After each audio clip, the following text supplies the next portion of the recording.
Ano ba yan? Parang ano babuksan ko yan? Kung bibigyan ka ng 1 Ako pa million mas pesos, na-excite eh. ano ang una mong bibilhin, Ethan? Car! Wow, Ethan, tignan natin kung nandiyan ang car. Services! Ano ba dito sa loob? Keychain? Ako si Cassandra. Kung bibigyan ka ng 1 million pesos, Cassandra, Sa'yo nga ni! Appliances. Sa bahay. Ay, keychain. okay, refrigerator. Services! Keychain ba yan? Hindi mo alam yung pinag-order mo. May 1 million pesos Ano ka. ko yan? Unang bibili. Talagang top of mind. Ay, nakakata. Close!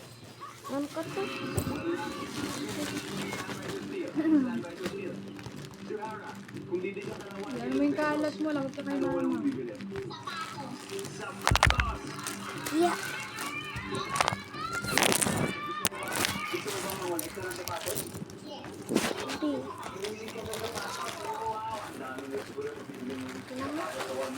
Yeah! O, yan na, yan na. Yan na, yan na, yan na. Meron pa. Here we go. Bakit may iba-iba ko sa... Kung bibigyan ka ng 1 million pesos, anong una mong bibigyan, Francesco? Magta-travel po ako. Pwede, pwede, pwede. Buksan ko na to, hindi ko mabuksan. Ito lang. What will you buy if you were given 1 million? Yung mask.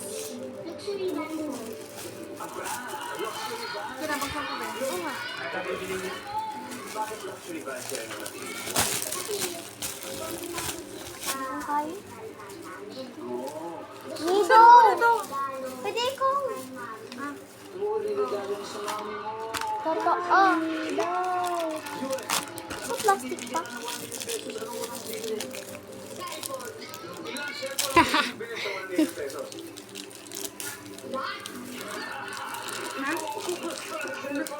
Okay. Maria, just one correct answer. Isa lang kailangan natin. Ang pipiliin ko na lang po ay ang answer ni Yuen. Cellphone. Mag-travel na. Meron! Cellphone services. Meron!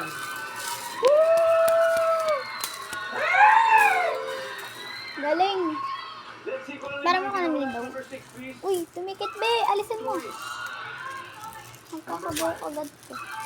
Gamit sa school. Okay, dahil dyan may 74 points na po ang Little Charmers. Pero, isa pa lang to. At pwede